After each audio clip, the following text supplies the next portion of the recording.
말씀은 사도행전 17장 16절에서 34절까지 말씀입니다.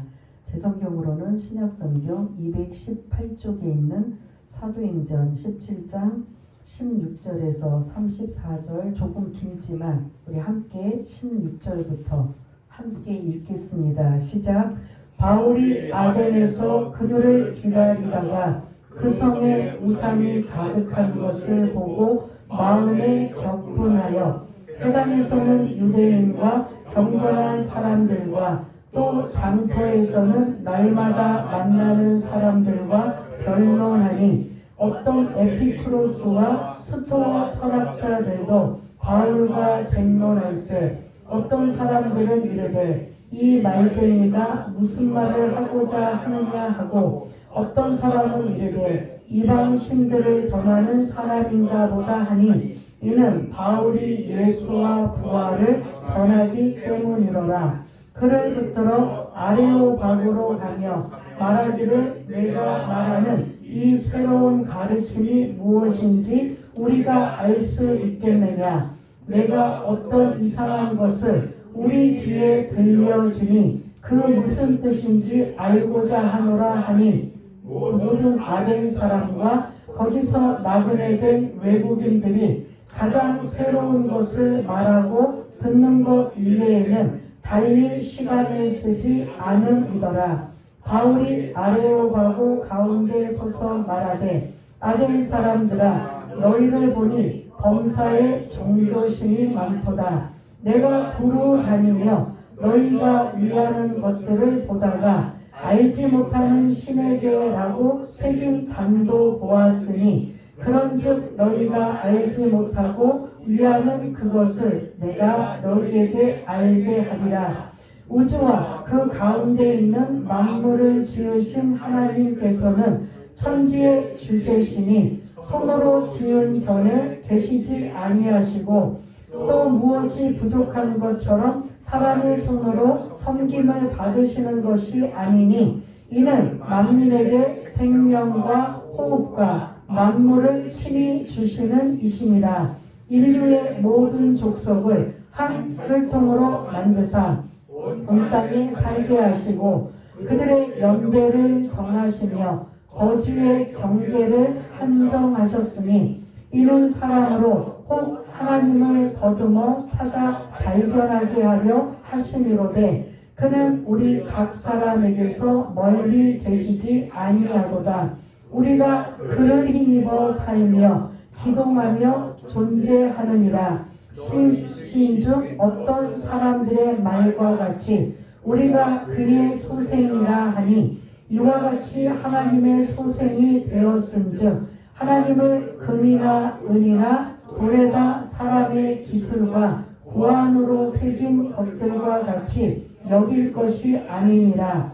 알지 못하던 시대에는 하나님이 간과하셨거니와 이제는 어디든지 사람에게 다 명하사 회개하라 하셨으니 이는 정하신 사람으로 하여금 천하를 공의로 심판할 날을 작정하시고 이에 그를 죽은 자 가운데서 다시 살리신 것으로 모든 사람에게 믿을 만한 증거를 주셨음이니라 하니라. 그들이 죽은 자의 부활을 듣고 어떤 사람은 조롱도 하고 어떤 사람은 이 일에 대하여 내 말을 다시 듣겠다 하니 이에 바울이 그들 가운데서 떠나매 몇 사람이 그를 가까이 하여 믿으니 그 중에는 아레오바고 갈리 디오니시오와 다말이라 하는 여자와 또 다른 사람들도 있었더라. 아멘. 예, 굉장히 긴 내용이지만 같이 잘 따라 읽어주셔서 감사합니다. 예, 오늘 말씀의 제목 알지 못하는 신에게라는 제목을 가지고 함께 은혜를 나누려고 합니다. 그 다음 그림을 좀 띄워주세요. 자, 보이시나요? 베레아라고 보이시나요? 예, 우리는 지난주에 베레아에서 사도 바울이 복음을 전하고 그 베레아의 특징이 뭐라고 했는지 기억나세요? 베레아 사람들은 말씀을 어떻게 들으셨어요? 잘 들었습니다. 그렇습니다. 말씀이 그러한가 하여 또 상고하고 또 열심히 청중하여 들었던 이런 곳에 좀 더 오래 머물면서 복음을 전하면 좋을 터인데 문제는 베레아 후에 어느 지역에서 복음을 전했었죠? 잘 안 보이시죠? 데살로니가. 근데 이 데살로니가 사람들의 유대인들이 이 베레아까지 찾아온 거예요. 만나기 위해서 그 복음을 다시 듣기 위해서가 아니라 깡패들을 동원해서 이런 테러를 하든지 어떤 식으로 지금 바울의 일행들을 그런 해를 가하기 위해서 데살로니가에서 베레아까지 오다 보니까 이 지금 사도 바울은 이 베레아 지역에서 내 의도와 상관없이 뭐 할 수밖에 없다. 떠날 수밖에 없는 거예요. 그래서 이제 베레아 사람들, 예수 믿고 구원받은 사람들이 배를 준비를 해서 어디까지 오느냐? 약 한 320km 정도 되는 오늘 본문 어디까지 왔다? 아덴. 예, 지금으로 말하면 어디라고 했죠? 아테네예요. 그래서 이제 제가 아테네라고 할게요. 아덴, 아테네. 옛날에 지명은 아덴이고 지금은 여러분들이 너무나 잘 알고 있는 아테네라는 이 지역. 근데 이 지역도 바울이 의도해서 온 곳이 아니에요. 뭐 때문에 왔어요? 도망 오다시피 해서 온 곳이야. 그럼 베레아는 계획대로 온 곳이에요? 아니에요? 거기도 데살로니가에서 시장에 깡패들을 동원해서 지금 이 바울 일행을 테러를 가하기 위해서 어쩔 수 없이 밤에 이동한 곳이 어디였다? 베레아였었어요.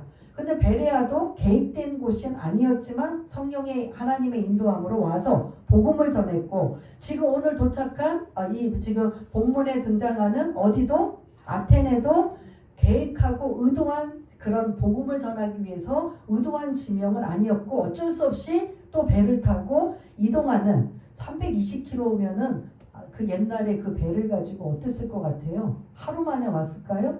예? 아마 며칠 걸렸을 것입니다. 그래서 아테네에 오게 되는데 이게 좀 쫓겨오다시피 하니까 마음이 어떨 것 같아요? 마음이 좋아요? 안 좋아요? 안 좋아요. 그런데 더 안 좋은 건 뭐냐면 바울의 일행들이 함께 왔다 안 왔다? 안 왔어요. 혼자 온 거예요. 혼자 그러니까 베레아 사람들과 함께 몇 명이 아덴까지는 왔지만 사실 바울의 그 선교팀은 신라와 디모데를 지금 이 베레아에다 남겨두고 혼자 이 아테네에 도착하게 된 거예요. 도망오다시피 하고 그것도 같은 일행이 있으면 괜찮은데 지금 어떤 상황이다. 이걸 자꾸 설명을 드리는 건 여러분들이 지금 오늘 설교의 이해를 돕기 위해서 이 배경 설명을 드리는 거예요. 그러니까 아테네에 도착했을 때는 누구만 있었다? 바울 혼자가 있었다는 거예요. 예수님도 복음을 전하면 최소한 몇 명 이상씩 복음 전하라고 몇 명씩 정했죠? 2명. 그렇게 했는데 지금 사도 바울은 혼자 지금 딱 떨어져 있는 상황. 그래서 신라와 디모데를 기다리면서 아테네 도시를 쭉 돌아보고 있는 거예요. 돌아보면서 거기에 어떤 도시인가 살펴보고 있는데 좀 이제 다음 거 넘겨주세요. 예, 여러분들 아시죠? 이곳이 어디? 아크로폴리스라는 높은 언덕에 높은 도시에 있는 파르테논 신전이라고 해서 이 신전에 그 신은 누구냐면 아테네 신이에요. 그러면 지명이 뭐라고 했어요? 아테네예요. 그러면 신의 이름이 여신 이름이 아테네예요. 아테나라고도 하고 아테네라고 하는데 이 지금 그 웅장한 이 파르테논 신전 안에 누가 있느냐? 또 다음 거를 넘겨주시면 지금 이 여신이 아테나 여신이에요. 처녀신이에요. 전쟁과 지혜를 주관하는 신이에요. 이 신을 다시 아까 그 그림으로 좀 넘겨주시면 그 신이 이 안에 굉장히 크게 웅장하게 안에 있었어요. 근데 지금은 이 파르테논 신전이 어떤 모습으로 있어요? 예? 다 부서지고 뭐만 있어요? 기둥만 지금 남아 있어요. 왜냐하면 터키 오스만 제국이 이곳을 쳐들어와서 여기 신전에다가 무기창고로 쓴 거예요. 그 무기창고로 쓰니까 그 그리스 입장에서 아테네에서는 수친 거지요. 나라를 빼앗겼어요. 터키에. 근데 그 터키가 여기를 이 신전을 자기네들이 아주 그냥 애지중지하는 이 신전을 뭘로 삼았다고요? 무기창고로 쓴 거예요. 그러니까 로마하고 또 터키하고 싸울 때 로마는 가장 뭐냐면 터키를 손발을 묶어 놓으려면 뭐를 지금 없애버려야 돼요. 무기를 없애버려요. 그러니까 로마가 포탄을 던져서 무기창고에 이거 없애버린 거예요. 그러다 보니까 무기창고는 없어졌지만 뭐가 훼손이 돼요? 건물이 훼손이 돼서 다 부서지고 망가진 걸 지금 그나마 이 기둥이라도 지금 계속 지금 오랫동안 복구 작업을, 그래서 뭐 몇 년 전에 갔건 지금을 갔건 항상 이곳은 공사 중이에요. 그래서 우리나라 같으면 벌써 끝냈어도 다 끝내는데 이들은 뭐 급하지도 않고 얼마나 견고하게 얼마나 단단하게 하는지 모르는데 항상 10년 전이든 지금이든 공사 중이에요. 근데 우리나라 같으면 10년 정도면 이 공사 끝났을까요? 안 끝났을까요? 벌써 다 끝났을 거예요. 그래서 지금 옛날에는 그 아데미 신전 조금 아까 보여드린 그 아테네 여신이 그 안에 아주 금박으로 막 반짝반짝하게 있으면서 그곳에 그 아테네 신을 섬기는 그 나라 이름조차도 아테네라고 하는 이러한 모습을 본다면 이 지금 이 아테네 수도에서 가장 중심인 그리고 가장 모든 시민들이 다 우러러 볼 수 있는 곳에 뭐가 있다? 신전이 있다. 근데 일반적으로 둘 중에 하나예요. 높은 곳에는 웅장하고 화려한 건 뭐가 보통 있을까요? 지금 말고 옛날 시대로 돌아가면 이게 높은 곳에 웅장하고 화려하게 건물을 지은 것은 대부분은 누가 있는 곳일까요? 예? 신. 이게 신전이니까 신. 그 외에 혹시 신전이 아니면 뭐가 있을까요? 왕이지요. 왕궁이 있는 곳이지요. 왕궁이나 보통 신전이 있는데 여기는 가장 높은 곳에 뭐를 세워놨다? 신전을 세워놨다. 그러면 왕보다는 뭐가 더 위다? 신전, 신이, 종교가 더 위다라는 것들을 볼 수가 있어요. 이제 그러면서 이 지금 아테네에서는 여러분들이 잘 알고 있는 4년마다 돌아오는 뭐가 돌아오죠? 올림픽의 시초가 아테네예요. 그리고 아테네에서 뭐가 시작이 됐느냐? 마라톤이 시작이 됐어요. 마라톤의 시작이 뭐냐? 지금 페르시아랑 페르시아인가 터키인가 죄송합니다. 이게 지금 그리스 군사하고 전쟁이 일어났는데 백성들은 누가 이겼는지 졌는지 소식을 알 길이 없는 거예요. 2000년 전이 이 고대다 보니까 이 문명 이 혜택 지금처럼 그 전화나 어떤 이런 것들이 없으니까 대부분의 그 소식은 파발마 말을 타고 소식을 전해줘야만 전쟁에 이겼는지 졌는지 알 수 있는 이런 상황인데 전쟁에서 승리하고 그 병사가 42.195를 도착해서 아테네 성문에 도착한 곳이 이게 마라톤의 시초가 된 거예요. 그러니까 아테네는 올림픽의 시초, 마라톤의 시초 42.195가 병사가 마지막 성문까지 도착한 거리가 42.195 도착해서 우리가 승리하였다라고 알려주는 그것이 계기가 되어 마라톤의 시초가 되었다라는 것이고요. 또 하나는 뭐냐면 소크라테스 아시죠? 그 내용들은 모르지만 일단 이름은 들어보셨잖아요. 플라톤, 아리스토텔레스 주 활동 지역이 이 아테네예요.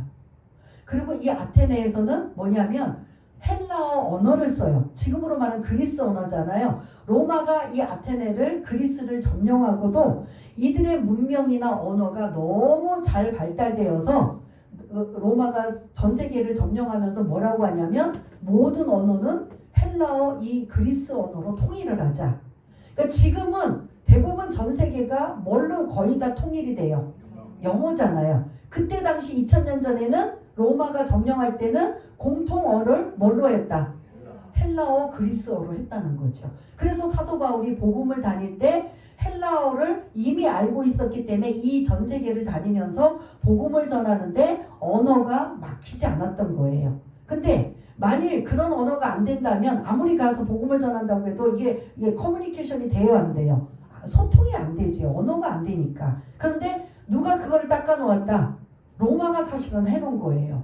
로마가 세계를 정복하고 하면서 자기네 걸로 장악하고 그들을 아무것도 못 쓰게 하는 게 아니라 그들만의 고유한 좋은 부분이 있으면 그냥 개선하고 발전시키는 게 로마의 어떻게 보면 특징이라고 볼 수가 있는데, 언어도 이 아테네 그리스의 언어를 사용하고 있고요. 철학도 발달이 됐고요. 각종 그때 당시의 인구가 2만이래요. 그런데 신전 우상은 3만 개래요. 그러면 사람 숫자보다도 어떻게 하다? 엄청 많아. 그러면 그냥 집 밖을 나가거나 집 안에서도 다 뭐다? 모든 게 우상과 신전과 신들이 막 우글우글했다는 소리예요. 근데 여러분들이 이 동양 쪽으로 베트남이나 뭐 이런 그 태국이나 이런 데 가면 딱 눈에 띄는 게 뭐가 많아요? 부처상 뭐 이런 게 많잖아요. 근데 이 그리스에 가면은 뭐 이렇게 사람의 형상, 제우스 신상, 비너스 신상, 뭐 이 그런 아테네 신상, 뭐 여러 가지 신상들을 조각을 해놔서 하는 것들을 여러분들이 뭐 직접 가보신 분들 계시지만 뭐 이렇게 교과서나 TV나 이렇게 볼 때 그들은 다 뭐를 만들어 놓는다? 신상을 그 신의 신상을 형태를 만들어 놔요. 그거를 보고 그들이 그게 신이라. 근데 우리는 여행을 가면 그러한 작품을 보고 뭐라고 해요? 어떻게 생각을 하세요? 예? 어떤 생각을 하세요? 어떻게 저렇게 잘 만들었지? 라고 하면서 우리 마음에는 무슨 생각이 들어요? 감탄하잖아요. 그래요, 안 그래요? 야, 어떻게 대단하다. 그 하얀 그 조각 그게 재질이 뭔지 몰라도 그 사람의 형상을 너무 똑같이 발달이 돼서 그들의 그런 조각이나 이런 것들 예술 문화가 발달이 되어서 그 신상 그런 이런 만들어 놓은 게 엄청나요. 그리스 가면은. 그런데 그걸 보고 관광객들이 뭐라고 하겠어요? 와, 대단하다. 이들의 정말 작품 엄청나다. 이렇게 할까요, 안 할까요? 그러는 상황에 바울은 그런 마음이 안 들었다는 소리지요. 조금 이따 이제 말씀드리고 또 이제 넘겨드릴게요. 그 이제 파르테논 신전 안에 비너스 여신이 이렇게 있는데 지금은 없고 아마 나중에 다 복원을 할 거예요. 얼마 동안 세월이 지난 후에는. 이제 또 넘겨주세요. 오늘 핵심이 이거예요. 여러분들 눈에 띌 때 뭐가 많이 보이세요? 돌, 바위예요. 이 바위가 오늘 설교의 핵심의 중심 무대예요. 22절부터 31절까지 사도 바울이 그들 그 아테네 사람들을 향해서 이 복음을 설교했던 자리가 바로 이 자리예요. 근데 이 자리가 저도 이제 그리스를 아테네를 2번이나 갔다 왔는데 가면은 여행 코스가 아까 그 파르테논 신전을 먼저 갔다 오고 그리고 여기를 가요. 2번째 코스예요. 아니면 여기를 먼저 가든가 아까 제가 먼저 처음에 보여드린 파르테논 신전을 가든가 여기가 먼저든가 그 다음이든가 아니면 거긴가 2번째든가 가는데 반드시 여기에 관광객들이 다 올라와서 사진을 찍고 이제 이 아테네의 전망을 이제 보게 됩니다. 근데 여기가 그냥 여러분들이 보기에 우리는 그냥 바위, 언덕 이 정도로밖에 안 되잖아요. 이들이 여기서 재판도 하고 토론도 하고 회의 장소예요. 여기가 중요한 장소예요. 지금은 그냥 바위 언덕으로 밖에 안 보이지만 2000년 전의 고대에는 이곳 자체가 법을 재판을 하면서 그런 재판의 유무를 가리고 그리고 많은 지식인들이 모여서 토론을 하고 있는 이 장소가 이름 이제 조금 있다가 나올 텐데요. 아레오바고 한번 해보세요. 아레오바고. 네, 아레오바고라는 이 지명이 아레오바고예요. 아레오는 아레스 전쟁의 신의 이름을 딴 바고 언덕이라는 뜻이에요. 언덕이라는 이러한 뜻이에요. 그래서 아레오바고가 오늘 성경 본문에 나오기 때문에 아레오바고 아테네 사람들이 이제 정식으로 사도 바울의 복음을 좀 듣자. 네가 말하는 새로운 가르침을 듣자. 그래서 그 사람들이 어디로 이끌고 가느냐면 이 아레오바고라는 이 지역, 이 지금 바위 위에 올라가서 이곳에 가서 이제 복음을 전하고 하는 이러한 모습인데요. 여러분들 저 있는 쪽에 나무 두 그루가 보이세요?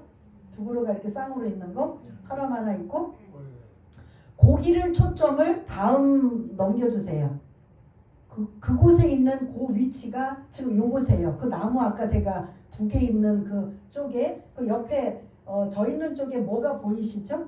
올라가는 계단 보이세요? 잘 안 보이시죠? 너무 희미해서 아무튼 지금 이 나무 두 개 있는 옆에가 계단이에요. 아까 그 아레오바고 언덕을 올라가는 길이에요.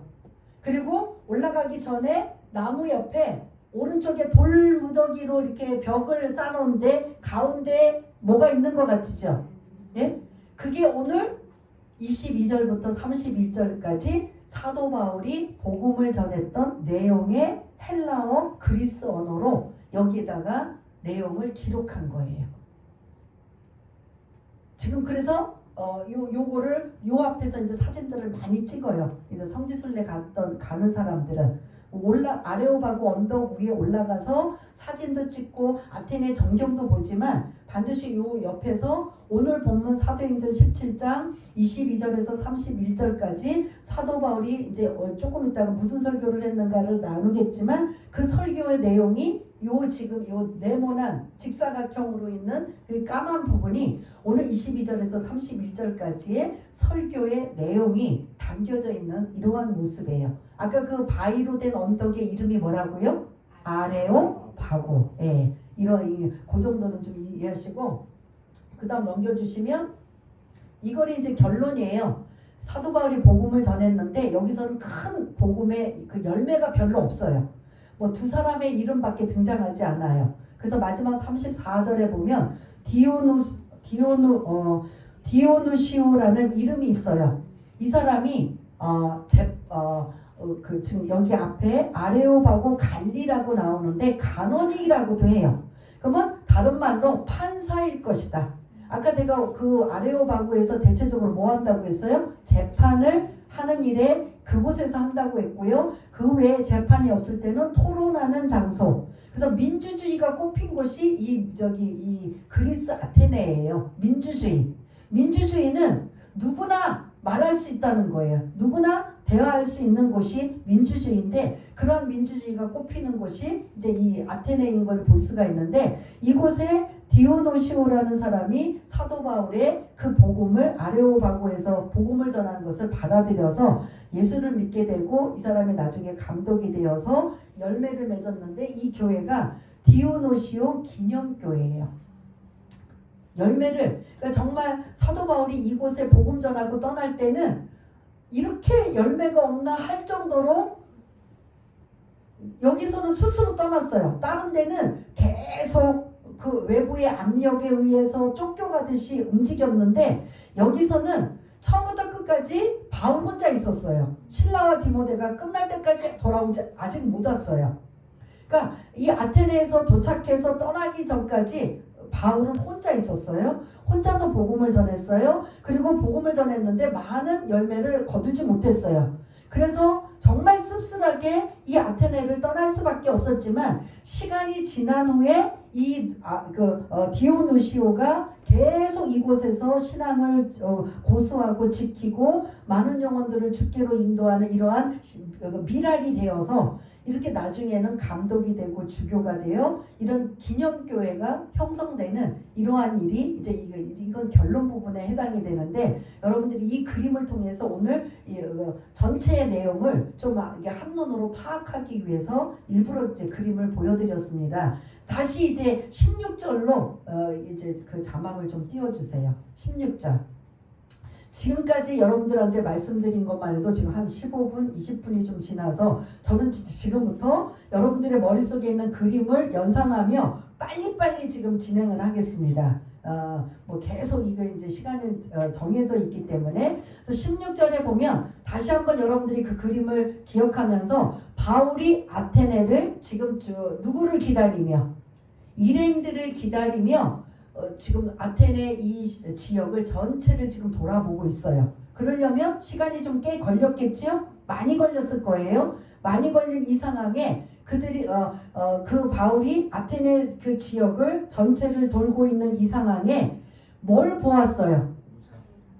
우상들이 아까 제가 어느 정도 있다고 했어요? 사람 수보다 더 많은 인구는 2만인데 3만 개가 넘는, 그냥 집 안에도 집 밖에도 그냥 돌아보면 다 뭐다? 우상으로 가득 차 있는 이러한 신상과 신전으로 수도 없이 많은 곳이에요. 그것을 지금 사도 바울이 보고 우리 여행객들 같으면 와 대단하다, 막 어떻게 이렇게 이런 작품을 만들 수 있어 하고 감탄할 텐데, 사도 바울은 어떤 생각이 들었다? 마음이 어땠다? 감탄했다? 왜? 왜요? 크게 두 가지. 하나님이 영광 받을 자리를 하나님을 모르는 이들이 이렇게 수도 없이 신상과 신전을 만들어 놓고 그들이 영광을 받는, 그들 안에 사실 감춰져 있는 악한 사탄 마귀가 영광을 받는 이러한 것을 보고 바울이 지금 격분하고 있는 거예요. 또 하나는 하나님이 이 인간을 만드셔주고 각종의 재능과 달란트를 주셨는데 그 재능과 달란트를 하나님의 영광 위에 쓰지 않고 뭐를 위해서 썼다? 우상을 만드는데 신상과 신전을 만든 것을 보고 지금 사도 바울의 마음의 상태는 어떤 상태다? 격분한 상태예요. 그래서 그 마음을 가지고 혼자서 어디 17절을 보면 두 군데의 장소가 나와요. 어디와 어디? 회당과 장터. 그래서 회당은 유대인들이 살고 있구나라는 걸 알 수가 있어요. 그래서 그 회당 안에 경건한 사람들에게 예수의 복음을 전하고, 또 어디? 대체적으로 그러니까 이 회당은 안식일에만 가다 보니까 안식일은 일주일에 한 번이잖아요. 그럼 나머지는 다 바울이 어디로 갔다? 장터, 시장, 그걸 아고라라고 해요. 근데 우리처럼 시장이 그냥 그 거리에 난장이 아니라 주랑이라는 게 있어요. 주랑이 뭐냐면 여러분들 경복궁이나 어디를 가면 담 옆에 뭐가 있어요? 담 옆에 이렇게 기둥이 있고 이렇게 그늘이 져서 이렇게 통로처럼 이렇게 가는 곳, 그걸 주랑이라고 하는데 혹시 이해가 되시나요?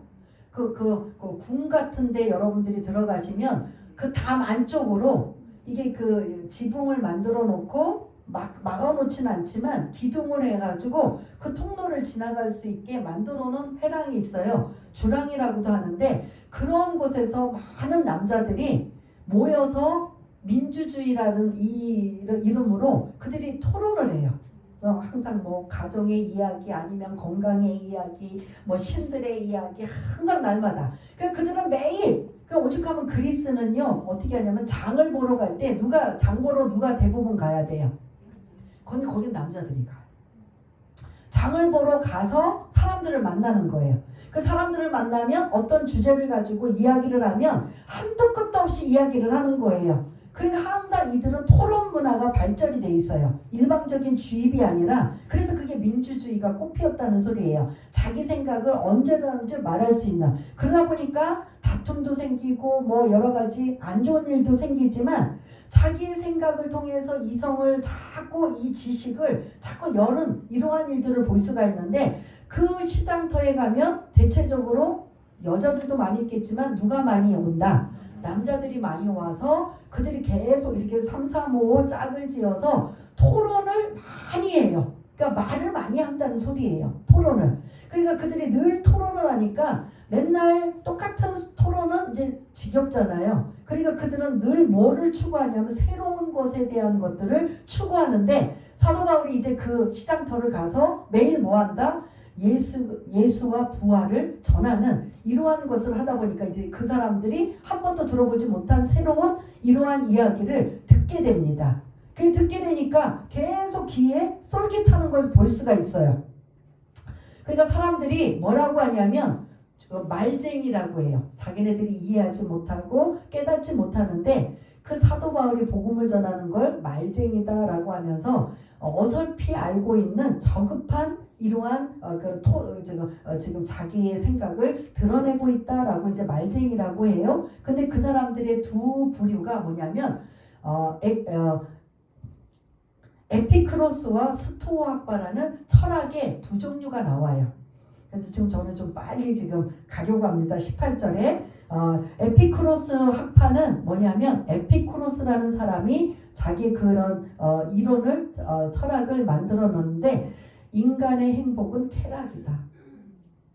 그렇게 신이 많은데 우리는 신을 인정하지는 않는다. 믿지 않는다. 인간의 행복은 쾌락이다. 그래서 여러분들이 생각하는 그 쾌락 막 문란하고 막 이런 게 아니라 정신적으로 쾌락이라는 이런 쾌락주의예요. 이 에피쿠로스 학파가 정신적으로 그래서 여러분들이 겉모습으로 막 그냥 함부로 마음대로 사는 걸 쾌락이라고 생각할 수 있는데 이들의 정신적인 인간의 행복은 쾌락이다. 그러므로 신은 있다고 인정을 하지만 우리는 믿지 않는다. 그래서 무신론자들이에요. 근데 스토아 학파는 반대예요.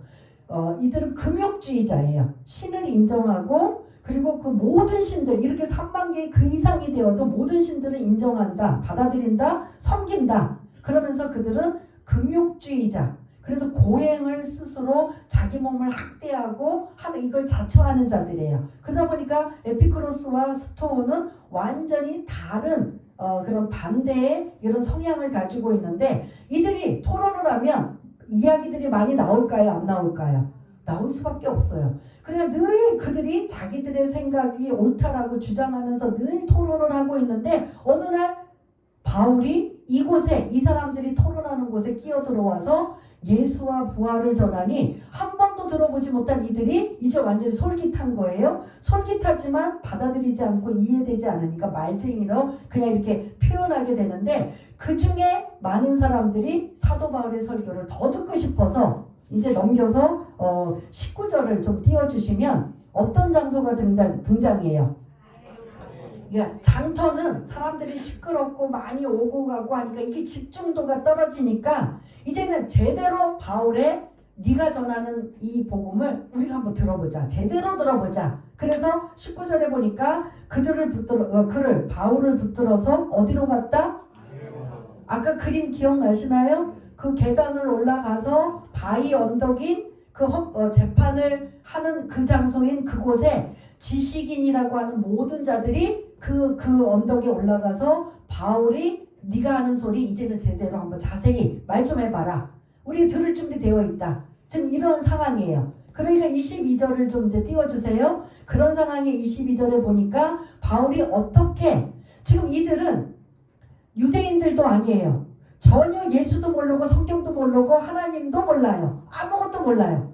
이미 저와 여러분들처럼 전혀 성경을 몰랐던 자들에게 복음을 전할 때 유대인처럼 전해야 될까요? 안 해야 될까요? 구약 성경의 말씀을 인용해가지고 막 해야 될까요? 그래도 우리는 알아요? 몰라요?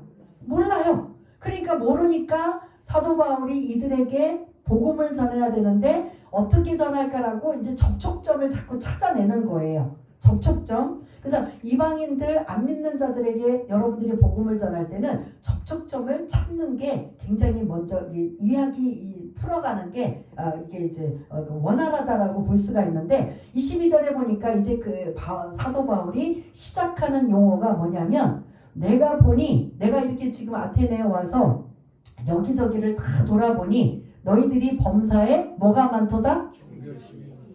좋게 말한 거예요. 칭찬식으로 말하지만 사실은 우상 덩어리에 살고 있구나. 좀 표현이 조금 약간 제가 저속하지만 그들이 듣기에는 너희들이 범사에 종교성이 많도다라고 이렇게 띄워주는 것 같지만 사실은 그 이면 속에는 완전히 그 우상이 득지글거리는 마귀 사탄의 노예에 잡혀 살고 있는 그들의 안타까운 마음을 그들에게 좀 반감을 사지 아니하도록 너희들에게 범사에 종교심이 많도다라고 시작을 해요. 그러면 듣는 사람의 입장에서는 기분이 좋을까요? 나쁠까요? 좋아요. 그러니까 항상 시작할 때 여러분들 막 그냥 다 막 극단적으로 나오면 안 돼요. 일단 인정을 해주고 접촉점을 찾아야 돼요. 그래서 23절에 보니까 내가 보니 라고 23절에 이제 핵심 단어가 뭐냐면 오늘 제목 뭐지요? 어떤 용어가 나오죠? 23절에 오늘 제가 제목에다 붙인 이름 알지 못하는 신에게.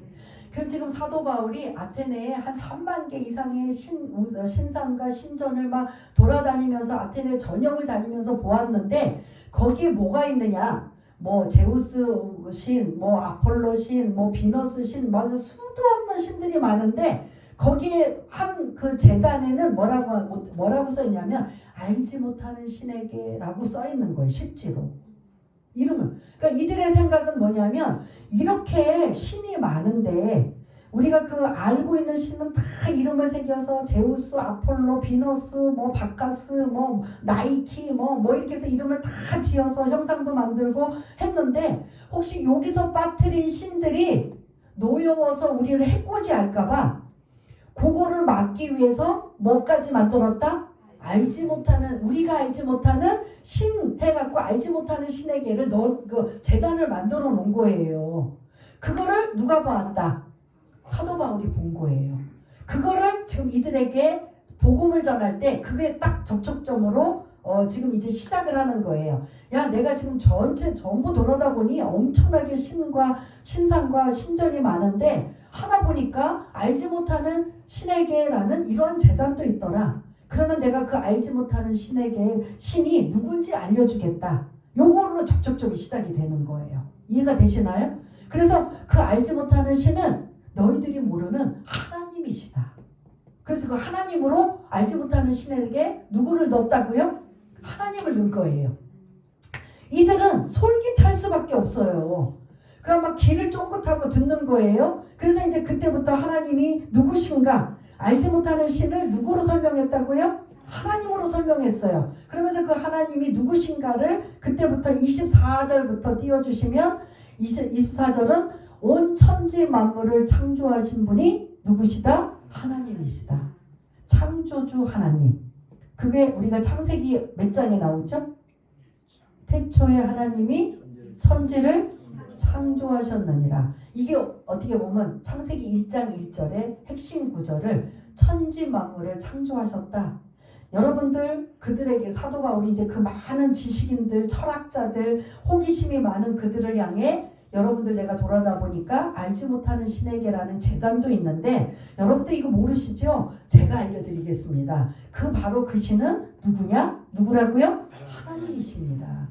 그 하나님은 어떤 분인지 아세요? 24절부터 온 천지 만물을 창조하신 분이십니다. 라고 해요. 그 다음에 천지 만물을 창조만 하시고 끝난 게 아니라 25절을 띄워주시면 그 만민에게 생명과 호흡과 만물을 친히 주시는 유지하도록 이끌어주시는 분이십니다. 라고 하는 거예요. 첫 번째 창조주 하나님, 천지 만물을 창조하셨습니다. 그러나 그 하나님은 천지 만물을 창조하신 것뿐만 아니라 그걸 유지할 수 있도록 생명과 호흡과 그 만물을 친히 주관하시는 분이십니다. 이거예요. 그걸 이제 좀 26절부터는 더 자세하게 설명이 한번 26절은 그 만물을 유지하기 위해 계신 분이 하나님이심을 조금 더 자세하게 설명을 26절 우리 한번 읽어보겠습니다. 시작. 인류의 모든 족속을 한 혈통으로 만드사 온 땅에 살게 하시고 그들의 연대를 정하시며 거주의 경계를 한정하셨으니 라고 설명하며 하나님이 지금 모든 족속을 한 혈통으로부터 시작되었다. 누가 여러분들 떠올라요? 아담과 하와가 떠올리는 거죠. 그러면서 그 아담과 하와가 인류의 조상이라는 걸 지금 염두에 두고 그 다음에 온 땅에 살게 하며 그들의 연대를 정하시며 사계절을 주셔서 봄, 여름, 가을 이 지금 우리 인간이 살아가는 계절 다 하나님이 주신 것입니다. 그리고 거주의 경계 각각의 나라의 거주의 경계도 한정하신 게 다 누구시다? 하나님이십니다. 근데 여러분들 그 하나님 모르시잖아요. 그런데 그 하나님을 제가 이제 알려드립니다. 라고 창세기 1장 1절을 기점으로 하여 천지만물의 창조자이신 하나님, 그 다음에 그걸 유지하시고 이끌어가시는 하나님 쭉 설명을 하면서 이제 여러분들이 지금 모든 이러한 자연 만물을 보고 모든 인생의 살아가는 모습을 통해 하나님을 더듬어 발견할 수 있도록 찾을 수 있도록 하는 것. 그러니까 우리도 그렇잖아요. 옛날에 조선시대나 우리가 어린 시절에 전혀 복음하고 접하지 않았을 때 분명히 이 세상이 존재하는 건 누군가가 뭐가 있을 것이다. 이런 생각 옛날 어르신들, 옛날 우리의 조상들도 생각했을까요? 안 될까요? 그냥 떨어진 게 아니잖아요. 이런 모든 산과 뭐 바다와 해와 달과 이런 일들이 분명히 누군가가 있다. 그걸 우리는 뭐라고 표현해요? 하나님이라고 안 하고 조물주라고 한 것 생각나세요? 혹시 그런 들어보셨나요? 뭔가 누군지는 모르지만 뭔지는 모르지만 이 모든 것들을 만드신 뭐가 있을 것이다. 조물주가 있을 것이다. 그래서 그 조물주가 뭔지를 모르니까 해한테 빌고 달한테 빌고 뭐 바다한테 빌고 뭐 여러 가지 각종의 우상들을 만들어 놓은 게 이제 이러한 모습을 볼 수가 있는데 하나님을 찾을 만한 모든 것들을 발견할 수 있도록 하나님은 여지를 주셨다라는 설명이 27절에 지금 계속 나오고 있고요. 제가 몇 절 몇 절 할 때마다 이제 자막을 좀 계속 바꿔주시면서 그러므로 29절을 보면은 우리는 하나님의 소생이다. 우리 모두를 다 그 거슬러 올라가면 우리는 다 하나님이 만드신 작품이기 때문에 우리는 다 하나님의 뭐다? 여기서 용어는 소생이고 우리식으로 말하면 우리는 하나님의 자녀다. 그러면 자녀는 누구를 섬겨야 돼요? 하나님을 섬겨야 되는데 이렇게 3만 개 이상 알지 못하는 신까지 이름을 붙여가지고 우상을 향해서 지금 이렇게 절하고 경배하고 있는 이건 사실은 누가 받아야 되느냐? 하나님이 받으셔야 된다. 29절에 그 보면은 하나님의 자녀인 우리가 어떤 금이나 은으로 신상이나 신전을 만들어 놓고 하나님을 가둬두는 게 아니라 하나님은 어디에 계신 분이 어디에나 계신 분이다. 그게 29절에 설명하고 있는 걸 볼 수가 있습니다. 그러면서 30절을 또 띄워주시면 여러분들이 지금까지는 하나님을 몰랐지만 이제부터 나를 통해서 여러분들이 하나님을 알았다면 그 하나님을 이제는 뭐 해야 돼요? 예? 뭐 해야 된다고 좀 말할까요? 예? 예? 믿어야 된다는 걸 하는 거죠. 여러분 이제 알지 못했던 시대에는 하나님이 용서해 주셔요. 몰랐으니까. 근데 이제 저를 통해서 여러분들 하나님이 모든 천지만물을 창조한 거지 이 신상이나 신전들 아무것도 쓸모없는 허구임을 여러분들한테 말씀을 드립니다. 그러면 이 듣는 사람의 입장에서는 충격이에요, 아니에요? 우리가 평생 조상 대대로 지금까지 이 신들이 굉장히 우리를 있어야 되겠다라는 이 존재 자체를 지금 귀하게 여겼는데 지금 사도 바울이 와서 이 신들은 뭐다? 아무것도 아니고 아무 가치도 없는 것들이다. 너희들이 진짜로 제대로 믿으려면 누구를 믿어야 된다? 하나님을 믿어야 된다. 그러니까 막 듣는 사람의 입장에서 막 충격인 거지요. 그러니까 이게 한 번에 받아들일 수 있는 이야기가 아닌 거죠. 그러면서 이제 31절을 띄워주시면 30절에 그 마무리 그러니 이제 너희들이 하나님을 알았으니 지금까지 너희들이 각종 몰라서 우상을 섬겼던 걸 회개하라 라고 선포해요. 그 다음에 31절에 와서 이제 남은 일은 여러분들이 복음을 받아들였으니 하나님을 알았으니 앞으로 심판주로 우리를 위해서 십자가에 죽으시고 부활하신 예수 그리스도가 심판주로 이 땅에 오실 터인데 여러분들이 그 심판주의 그 예수님을 만나기 전에 뭘 하셔야 된다? 그 하나님을 믿으셔야 된다. 예수를 믿어야 된다. 이게 오늘 31절까지의 복음의 핵심이에요. 시작을 이들은 이방인들이기 때문에 구약의 성경이 아니라 그들의 접촉점 알지 못하는 신에게 그걸 가지고 하나님을 설명하며 온 천지 만물 창조자 하나님 그 창조하신 하나님이 그 모든 것들을 유지하시고 그리고 마지막 심판까지 하시는 이러한 그런 지금 복음을 아까 그 아레오바고 언덕 옆에 그 돌벽에 판이 지금 이 내용이에요. 너희들에게 알지 못하는 신이 있던데 그 신에 대해서 내가 알려주겠다. 그 신은 바로 하나님이시다. 하나님이 어떤 분이지 않으냐? 그 하나님은 창조주 하나님이시다. 라고 하면서 마지막 심판까지 31절에 장황하게 그들이 알아들을 수 있도록 설명을 하고 있는 거예요. 듣는 사람의 입장, 이 지식인들, 이 사람들은 반응이 어떨 것 같아요? 와, 그 예수 나도 믿어야 되겠다. 할까요? 안 할까요? 그 반응이 이제 32절이에요. 32절 우리 한번 이제 다 왔습니다. 읽겠습니다. 시작. 그들이 죽은 자의 부활을 듣고 어떤 사람은 조롱도 하고 어떤 사람은 이 일에 대하여 네 말을 다시 듣겠다 하니, 여기에 지금 이 내용에는 나 그 예수 믿겠습니다 하고 나와요, 안 나와요? 이 두 부류가 나와요. 아까 그 에피쿠로스 학파는 조롱하는 쪽이에요. 뭐 신을 믿어? 자기네는 신을 인정 안 하거든요. 인간의 쾌락은 인간의 행복은 쾌락을 중요시하기 때문에 그 신 믿지도 않는데 신을 믿으라고 하니까 이거 조롱하는 거예요. 스토아 학파는 신을 믿어요. 모든 신을 다 믿어요. 어떤 신도 다 믿어요. 그런데 이들은 금욕주의예요. 그러다 보니까 이들은 좀 궁금한 거예요. 좀 더 듣고 싶다. 우리를 좀 더 이해하고 설득을 시켜달라. 그런데 거기에 믿는 이가 있더라 없더라. 오늘 지금 32절에는. 그러니 사도 바울은 여기서 떠나야 되겠다라는 생각을 한 거예요.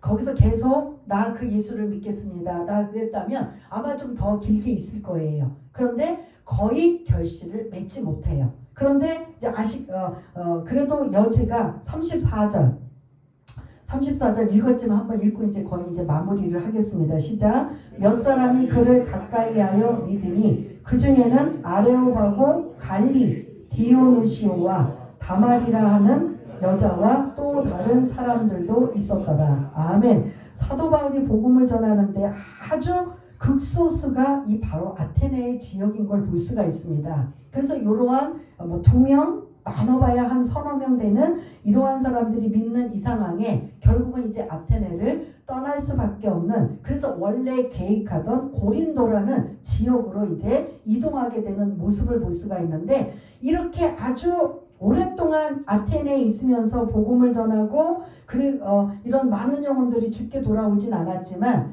이 2000년 전에 사도 바울의 복음의 이 그런 씨앗이 디오노시오를 통해, 다말이라는 이 여인을 통해 지금은 그리스가 95% 기독교인들이에요. 그러면 95%가 되기까지는 누구의 씨앗이 필요했던 거예요? 바울의 복음의 씨앗이 필요했던 거죠. 근데 바울의 입장에서는 아테네가 이렇게 95%가 이 2025년에 일어날 건지 알았을까요? 몰랐을까요? 모르죠. 여기서는 어떻게 보면 거의 참패하고 지금 떠난 거예요.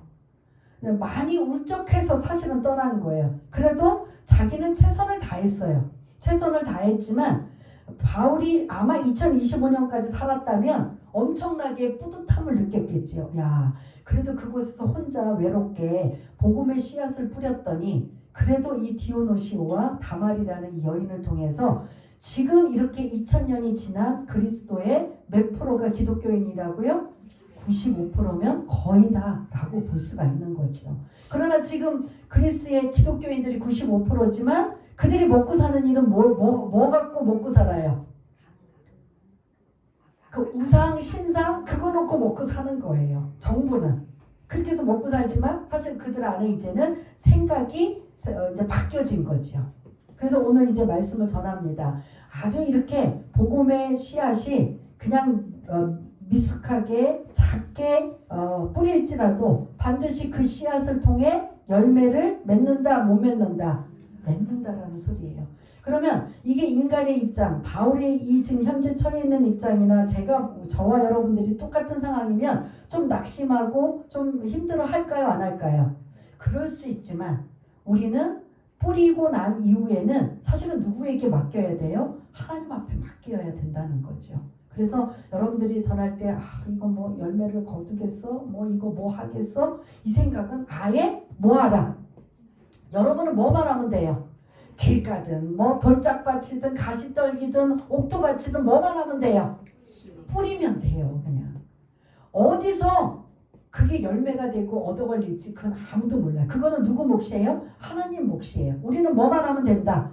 씨만 뿌리면 되는 거예요. 복음의 씨를 뿌리면 된다. 그래서 이렇게 지금 2025년 지금 21세기를 살아가고 있는 그리스에는 95%의 기독교인들이 탄생됐다면 누구 없이는 이런 일이 될 수가 없었다? 바울이 없이는 될 수가 없었다. 그래서 여러분들의 머릿속에 아레오바고라는 그 언덕을 좀 기억을 하세요. 그 언덕에서 바울이 뭐 했다? 22절부터 31절까지 복음을 선포했던 장소다. 그래서 그 옆에 현판도 그렇게 기록을 해놨던 걸 볼 수가 있고, 그래서 그 안에 그들이 이방인이다 보니까 성경의 구약 성경을 줄줄 깬다고 그들은 모르니까 계속 그들의 접촉점, 알지 못하는 신에게라는 접촉점을 가지고 그분이 바로 하나님이다. 그 하나님이 어떤 하나님인 줄 아느냐? 창조주 하나님이다. 창조만 끝나는 게 아니라 모든 만물, 생명과 이러한 그런 호흡을 주신 유지하시는 하나님이시다. 그리고 앞으로는 심판주로 오실 것이다. 예수님을 통해서라는 이러한 것들을 계속 전하고 있었던 것. 그런데 사도 바울이 떠났다라는 건 여기서는 복음이 씨도 안 맥히는구나 라는 걸 알았다는 거죠. 사실 이 지금 내용에서 여러분들 어느 정도, 저도 지금 잘 모르지만 어느 정도 있다가 갔을 것 같아요. 잠깐이라는 게 그렇게 뭐 많이 있었어요. 사실은 몇 달을 아마 있었을 겁니다.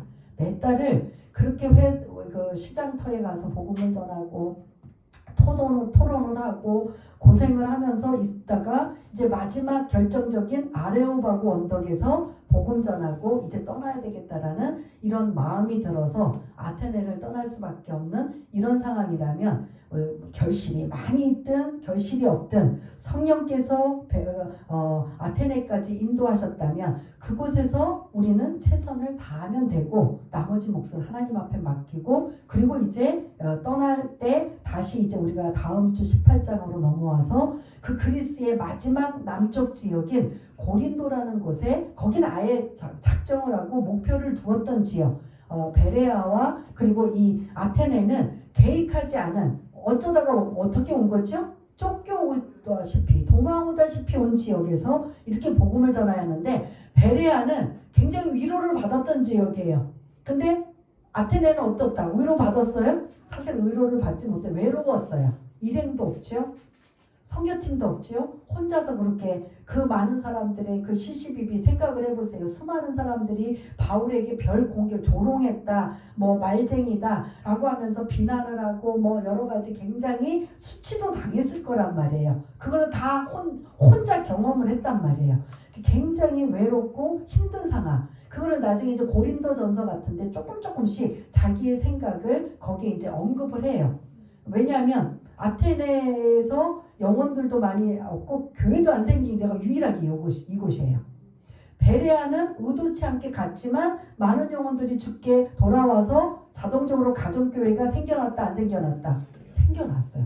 그러니까 데살로니가에서도 쫓겨났지만 거기도 가정교회가 생기고 다 생겼는데 아테네에는 가정교회가 생겨나지 못한 상황에 떠나오게 된 거예요. 그런데 그곳에 디오노시오를 통해서 이렇게 이런 복음의 불씨가 일어날 줄은 전혀 사도 바울도 사실은 몰랐던 것을 볼 수가 있는데 아무튼 오늘 이제 마무리하겠습니다.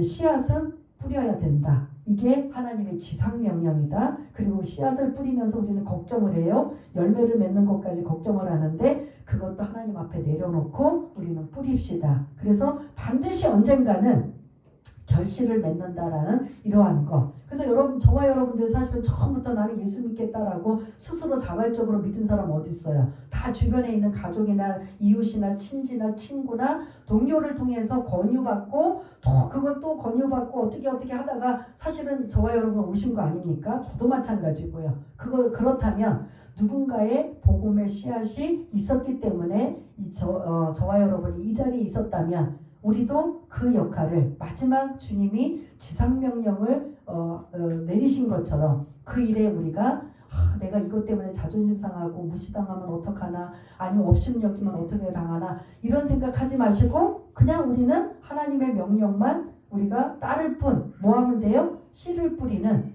복음의 씨를 뿌리는 예수를 전하는 저와 여러분 모두가 다 되시기를 바라겠습니다. 오늘 이 설교를 듣고 우리가 한번 우리 잠시 하나님의 말씀을 여러분들이 들은 대로 생각대로 마음에 결심한 대로 우리 한번 기도하는 시간을 갖겠습니다. 할렐루야. 사랑이 많으신 하나님 아버지, 오늘 아테네에서 사도 바울이 장터에서 회당에서 아레오바고 언덕에서 많은 이들에게 아버지 하나님 복음을 선포했지만 많은 결실을 맺지 못하는 상황이 되어버렸습니다. 그러나 그것은 우리 인간의 생각일 뿐, 이렇게 시간이 지나 그리스가 아버지 하나님 95%가 기독교인이 될지는 누가 상상이나 그 전에 했겠습니까? 아버지 하나님, 그러한 것을 우리가 다시 생각해보면 복음의 씨앗을 뿌리면 반드시 아버지 하나님 언젠가는 결실을 맺고 열매를 맺는다라는 이러한 것들을 다시 한번 깨달아 하나님이 우리에게 마지막 당부, 마지막 때의 심판 때에 한 영혼이라도 더 구원하여 모두가 구원의 van열에 있기 위한 하나님의 그런 선한 의도를 우리가 다시 한번 깨달아, 우리가 때로는 자존심 상하고 어려움을 당하고 여러가지 업신여김을 당한다 할지라도 내가 아는 만큼 그 예수를 전하고 드러내며 증거할 수 있는 복된 자들 다 될 수 있도록 주님 도와주옵소서. 하나님 아버지 감사합니다. 오늘 아테네에서 사도 바울이 외롭게 힘들게 담대히 복음을 선포했던 그 마음들을 우리가 또한 간접적으로 또한 또 같이 그런 똑같은 생각을 하게 되며 우리가 또 복음을 전할 때 이러한 사도 바울의 생각들을 우리가 기억하면서 때로는 많은 열매를 거두지만 때로는 이렇게 힘들게 어렵게 아무 열매도 맺지 못하는 이런 상황도 있다라는 것을 기억하며, 그러나 시간이 지나면 그 씨앗이 반드시 엄청난 열매가 된다라는 걸 오늘 말씀 속에 깨달았다면 하나님이 마지막 우리에게 지상명령, 증인되는 사명을 감당하라고 했을 때 그 복음의 씨앗을 뿌리는 누구가 아니라 바로 내가 되고 우리가 될 수 있는 우리 모두가 될 수 있도록 성령님 도와주시고 인도하여 주옵소서. 모든 것 감사드리오며 사랑이 많으신 예수님 이름으로 기도드리옵나이다. 아멘.